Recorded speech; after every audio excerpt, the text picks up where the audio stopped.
Ben, bonjour à tous et donc merci d'être venus, assister à cette présentation où on va parler, un petit peu de machine learning. Alors, rassurez-vous, c'est pas du machine learning très avancé, hein, sachant que, la preuve, c'est que moi-même, je n'en suis pas du tout un spécialiste.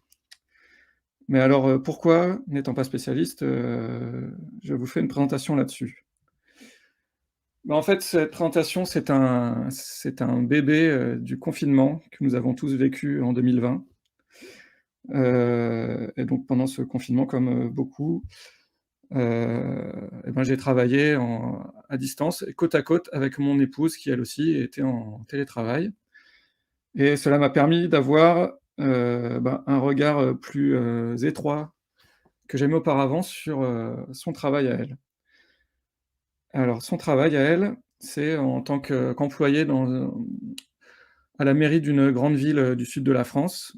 Elle est au sein du service de la sécurité routière, dont la tâche est bien sûr d'améliorer la sécurité et de réduire le nombre des accidents de la route qui se produisent, sur la ville.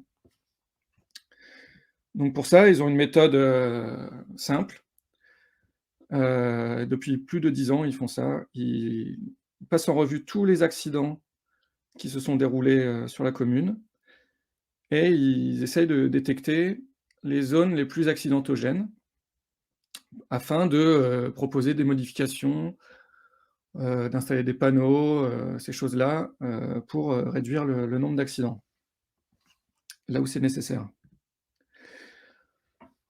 Alors moi, mon travail, c'est, donc moi je suis ingénieur logiciel, depuis plus de 15 ans et en réalité, ça fait même plus de 30 ans que j'écris des petits programmes, petits ou moins petits, donc ça vous donne un indice sur mon âge et je suis chez, Stack Labs depuis, 2020. Donc Stack Labs, on est, des spécialistes du cloud. On intervient, pour nos clients, soit sur la partie, formation ou la partie build aussi. Et moi, plus précisément, je suis dans le pôle data de Stack Labs, donc on construit des pipelines de données, d'exploitation de ces données, tout ça. Et donc à cette occasion, pendant que se passe, cette histoire, j'étais en train de préparer ma certification, Google Cloud Professional Data Engineer. Et pour cette certification, on demande aux data engineers d'avoir des notions, de machine learning, d'intelligence artificielle. Voilà, le GCP demande à ses data engineers d'être capables de comprendre les besoins des data scientists afin de les approvisionner, en données convenablement. Donc c'est pour ça que pendant que mon épouse, étudiait les accidents de l'année passée et ben moi, je faisais des quick labs, sur les services Google relatifs au machine learning et c'est ça qui m'a donné l'idée de ce talk.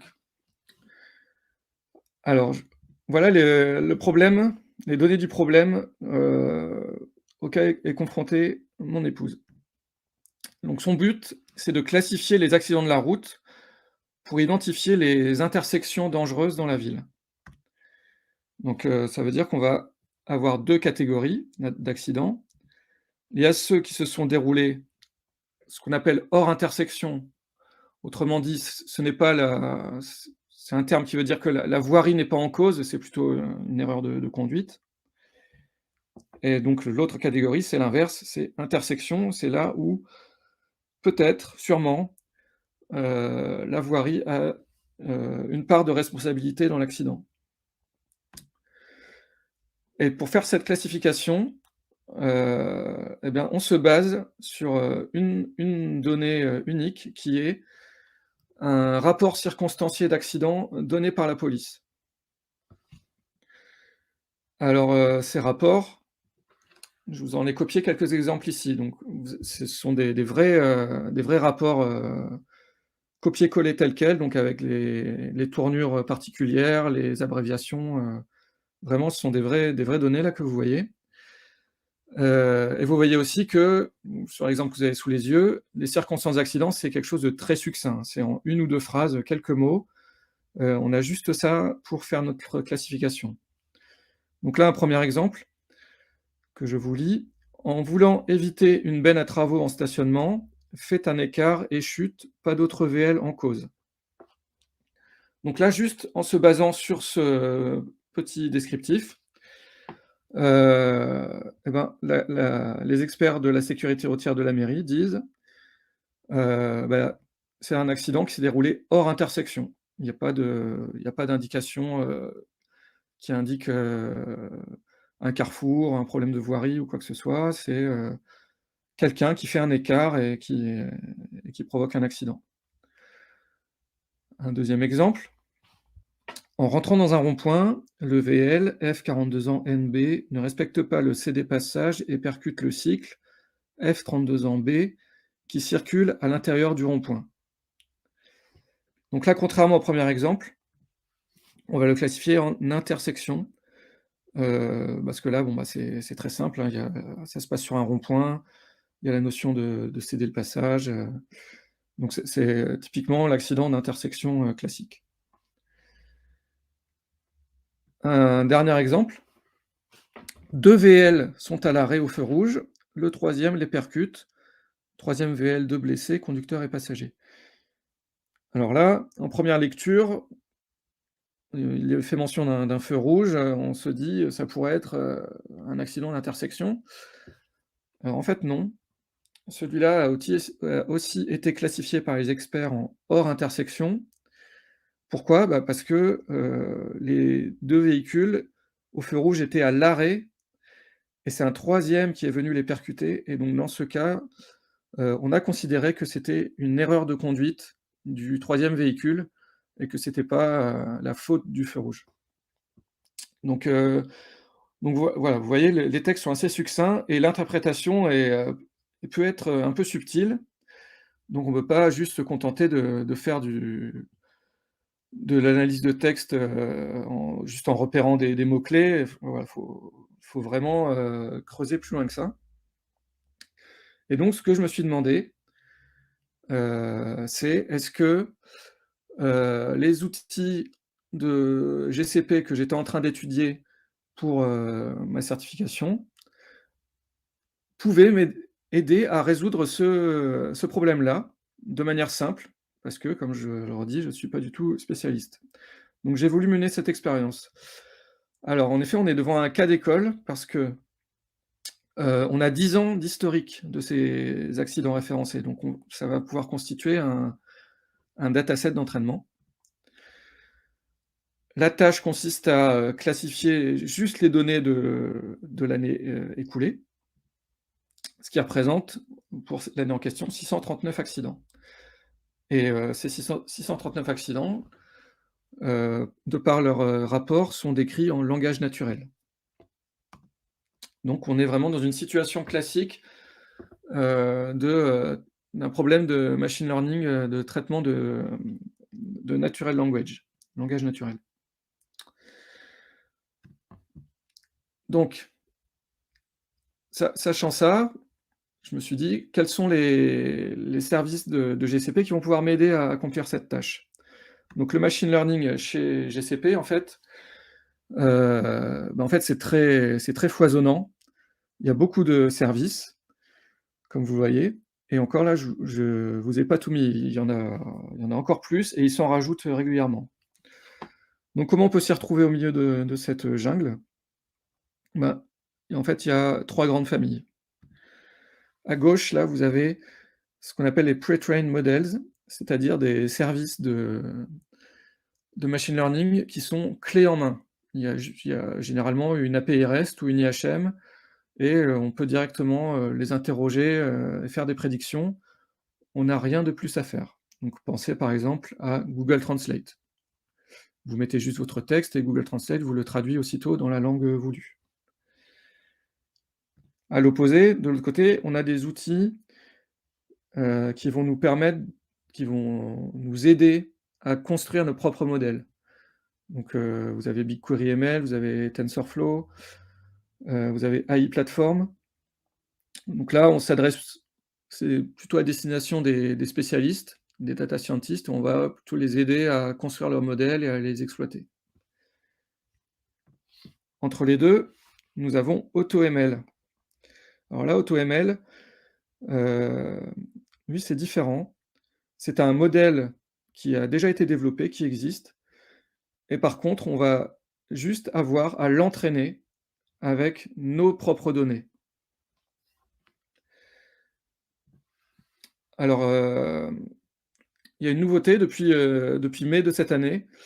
Google a sorti, Vertex AI parce que, j'étais pas le seul à trouver qu'on avait un peu du mal à s'y retrouver dans tous ces services et donc maintenant, dans Vertex AI, vous allez retrouver plusieurs de ces services qui sont regroupés, sous un seul service, ce qui, facilite leur exploitation. Donc vous avez, notamment AutoML, vous avez aussi BigQueryML, AI Platform et d'autres qui sont, regroupés sous Vertex AI. Donc ce qui permet de s'y retrouver un peu plus facilement. Mais la démarche que Google préconise, dans l'optique, de faciliter la prise en main du machine learning, c'est, d'aller toujours du plus simple vers le plus compliqué, vraiment d'utiliser des services simples, de valider à chaque étape qu'on a des résultats qui sont intéressants et qui vont, répondre à notre besoin, du moins qui s'en rapprochent, avant de se lancer dans des choses plus compliquées, plus raffinées, dans lesquelles si on maîtrise pas trop ce qu'on fait, on peut perdre beaucoup de temps et un peu s'enliser. Donc Google vraiment recommande de, commencer par ce qui est simple et de voir à quel point ça répond à notre besoin. Donc en application de cette, démarche-là, et ben, l'idée ça va être de prendre le premier service, le plus simple que Google offre, pour voir s'il répond à nos besoins. Et donc, dans mon cas, le service, le plus simple qui semblerait-il pourrait répondre, c'est la Natural Language API. Donc c'est un modèle de données, préentraîné, un modèle de machine learning préentraîné pour l'analyse de texte en langage naturel. Donc, il y a une API REST qui est utilisable directement. Il y a aussi une démo, accessible en ligne. Heu, je vais vous la montrer très rapidement. Donc voilà, donc vous voyez, vous mettez aussi, votre texte, et vous avez juste à cliquer sur «Analyser». Alors, faut pas être un robot et ça vous fait, de l'analyse d'entités, de sentiments, de syntaxe. Donc tout ça, ça nous intéresse pas. Nous, ce qui nous intéresserait, c'est, les catégories. Donc vous voyez sur un texte en anglais, voilà, il est capable de détecter, certaines catégories auxquelles se rapporte le texte, mais ça ne supporte pas la langue française pour l'instant. Donc de toute façon, ça peut pas répondre à notre besoin. Donc voilà, donc je vais pas plus loin sur, Natural Language API, juste pour vous montrer que c'était donc ce service-là ne répond pas, donc on passe à l'étape d'après, dans l'ordre de complexité et donc c'est AutoML Natural Language. Donc comme je vous disais, donc le but c'est, un modèle, déjà conçu pour l'analyse de texte et on va juste avoir à l'entraîner. Donc comment ça marche? On, upload ses documents, c'est-à-dire son dataset d'entraînement. On entraîne et il n'y a plus qu'à faire des prédictions. Alors dans la console, ça se présente comme ça. Donc on arrive sur, pour AutoML sur cette page où on nous demande, qu'est-ce qu'on veut faire. Donc nous, on veut faire du text and document classification et là, il faut créer un nouveau modèle et donc charger un dataset d'entraînement.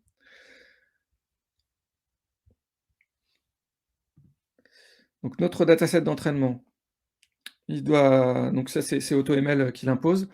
Donc ça doit être un fichier CSV comportant 3 colonnes. La première colonne, je la laisse vide, je vais vous dire pourquoi juste après. La deuxième colonne, c'est mon texte, c'est-à-dire mon rapport d'accident et ma troisième colonne, c'est la catégorie qui a été, affectée à ce texte. Donc c'est comme ça qu'on va pouvoir entraîner notre modèle. Alors en récupérant 10 ans, d'historique de classification, fourni par le service, sécurité routière, donc ça représente à peu près 4 000 accidents, donc 4 000 lignes, qui en plus ont le bon goût d'être répartis, à peu près à 50-50 entre, les accidents hors intersection et les accidents d'intersection. Et ça, c'est une répartition qui est, qualifiée d'optimale, pour l'entraînement du modèle. C'est vraiment ce qui est recommandé par AutoML. Donc, sur ce coup-là, on a beaucoup de chance. Donc voilà, comme le contenu de mon CSV, comment il se présente. Donc vous voyez, la première colonne, est vide. Alors pourquoi la première colonne est vide? C'est pour avoir une répartition automatique des lignes du CSV. 80 des lignes vont servir à l'entraînement du modèle. Les 10 suivants vont servir à la validation de l'entraînement, parce que l'entraînement, d'AutoML, c'est itératif en fait, et à chaque itération, il va valider, qu'il se rapproche de la cible en utilisant les 10 de validation. Et les derniers 10 vont servir à tester, évaluer le modèle à la fin de son entraînement. Donc une fois qu'on a chargé notre CSV dans, AutoML, qu'on l'a uploadé, donc ça se présente comme ça. On retrouve tout notre CSV sur cette forme.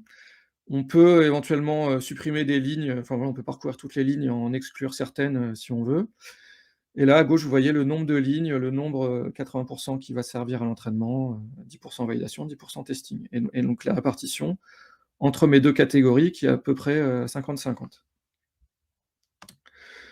Une fois qu'on est satisfait de notre dataset, donc il faut déclencher l'entraînement, et donc pour ça, on a juste à cliquer là-haut sur Train. Alors là, ça prend un petit peu de temps, et ça coûte un tout petit peu d'argent. Donc vous voyez, j'en ai eu pour 18 $ et on aboutit sur la page Evaluate. Donc là, la page Evaluate, c'est la première fois dans tout ce processus, qu'on tombe un peu sur des choses, un peu barbares pour les gens, qui, ne connaissent, pas grand-chose au machine learning, et c'était mon cas. Donc vous voyez, on a des graphiques, et donc là, il y a 2 notions à comprendre, c'est, la précision et le recall. Alors qu'est-ce que c'est? Le recall, c'est ce qui répond à la question: parmi tous les items qui auraient dû avoir la catégorie C, combien en ai-je détecté? Et donc combien en ai-je loupé? La précision, c'est parmi tous les items auxquels j'ai donné la catégorie C, combien devaient réellement l'avoir? Autrement dit, combien y a-t-il de faux positifs? Et on peut jouer sur ce qu'on appelle le confidence threshold pour privilégier, le recall ou la précision. Donc là, c'est là qu'il faut, avoir, connaissance de ce que souhaite le métier pour savoir ce qu'il faut privilégier. Donc là, ce qu'on veut avoir, heu, pour la sécurité routière, ce qu'on veut, c'est ne pas manquer d'accidents qui se seraient déroulés sur une intersection et qu'on aurait mal classifié en hors intersection. Donc on préfère ratisser très large, prendre un maximum d'accidents, et les classifier, même si c'est pas tout à fait juste, en intersection, plutôt que d'en manquer et de laisser des intersections dangereuses dans la ville, si vous voulez, pour schématiser. Donc pour arriver à ça, alors faut-il, favoriser recall ou précision? Eh ben, il faut favoriser le recall pour la catégorie intersection. Donc pour ça, comment on fait? Eh ben, là-haut, donc il y a un curseur qu'on va ajuster, qu'on déplace de gauche à droite, qui permet en parallèle de déplacer, le point sur les courbes. Alors je peux même me permettre, on n'a plus que 5 minutes, donc je vais faire très vite. Heu, je vais me permettre de vous le montrer sur les courbes en direct. Donc vous voyez, on bouge ici et ça déplace le curseur sur les courbes, donc comme ça on voit ce qu'on est en train de faire. Hem, donc Donc, vous voyez, moi j'ai choisi d'arrêter mon point, à cet endroit qui correspond à un threshold de 0,3, parce qu'on est juste avant une rupture de pente qui va me faire, perdre beaucoup en précision, sans me faire gagner beaucoup en recall. Donc voilà, c'est des ajustements, de toute façon, c'est un peu subjectif, mais voilà, à un moment, c'est le critère qui m'a semblé, être un bon compromis. Et on pouvait voir en direct, que pendant que je déplace le curseur ici, je vois les résultats de classification que je vais obtenir, en bas sur les trous positives, qui vont être, classifiés en intersection. Et une fois qu'on a réglé notre modèle, ben, on n'a plus qu'à, faire des prédictions. Donc pour ça, on a un champ texte ici dans lequel on peut poster un texte et obtenir un résultat. Mais, moi, ce que je voulais faire, c'était pas tout à fait ça, c'était de la prédiction de masse. Donc pour faire la prédiction en masse, j'ai dû développer un petit script en Python qui va simplement appeler, l'API AutoML en boucle et j'ai, redirigé les résultats vers un fichier CSV. Alors voilà les résultats que j'ai obtenus. Donc ça, c'est mon fichier de résultats sur les accidents de la dernière année. Donc, j'ai dans ma colonne, ici les accidents de l'année écoulée, leur description. La classification donnée par le modèle et en dernière, colonne, la confiance que le modèle a dans sa propre prédiction. Donc vous voyez que, hem, majoritairement le modèle a beaucoup confiance en lui-même, hein, il n'y a que, 89 accidents sur les 639 pour lesquels il a moins de 50 de confiance. Donc globalement le modèle est plutôt, sûr de lui. Alors voilà quelques exemples de prédictions qu'il donne. Donc là, vous voyez le premier, afin d'éviter le VL qui ne respecte pas le stop pour tourner à gauche, la moto chute au sol. Donc pour le modèle, c'est à 92 une intersection. Par contre, en confiance faible, hem, donc en circulant entre les 2 fils, la moto percute l'arrière du VL. Bon bah là, le modèle, considère qu'il n'y a que 35 de chances que ce soit une intersection. Donc lui, il aurait plutôt dit hors intersection à 65. Mais comme on a dit de classifier tout ce qui est au-dessus de 30, hein, de 0,3 tout à l'heure, en tant qu'intersection, bon bah là, dans le fichier CSV de résultats, c'est une intersection. Alors, ce qui va nous intéresser, c'est, comment le modèle, performe par rapport à la réalité. Parce que, les 639 accidents ont été classifiés par la sécurité routière, en utilisant la méthode traditionnelle qui est de faire ça par des humains. Alors, donc en comparaison les résultats du modèle avec la sécurité routière, on a 431 résultats corrects, donc exactement 2/3, donc c'est déjà pas mal, et 108 écarts. Mais par contre, sur les 108 écarts, il n'y a que 18, faux négatifs, c'est-à-dire, les vraiment problématiques, c'est-à-dire les accidents, qui ont été classifiés comme, hors intersection, alors qu'en réalité, ils étaient en intersection. Donc voilà, on a donc 3 de vraies erreurs. Donc c'est plutôt pas mal pour un premier jet, en utilisant un service aussi, clé en main, aussi simple à utiliser. Donc ça peut vraiment aider à la décision déjà en premier jet. Alors pourquoi on a quand même, on peut pas être parfait? Bah, parce que, il y a des éléments extérieurs qui déterminent la catégorie. Parce que voi je vous mets cet exemple, je vais aller très vite parce que j'ai plus qu'une minute, mais, on a 2 accidents dont la description est quasiment identique. Vraiment, c'est très, très proche. Donc le modèle, comme c'est très proche, ben, lui, dans les 2 cas, il dit que c'est hors intersection, enfin, en tout cas, il est cohérent avec lui-même. Par contre, dans la réalité, donc celui de droite est classifié comme hors intersection, comme le modèle. Par contre, celui de gauche est classifié comme intersection. Pourquoi? Bah, parce que les experts prennent en compte pas seulement l'accident, mais aussi d'autres critères qui ne sont pas dans le dataset, pour classifier les résultats. Donc on ne peut pas quand même remplacer, l'expertise humaine simplement avec ça.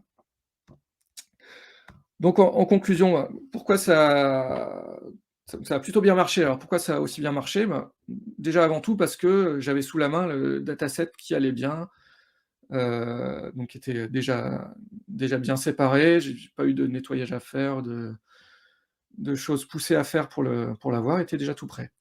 Il y a un service GCP qui correspondait exactement à mon besoin. J'ai pas dû coder, donc j'ai pas fait de bug.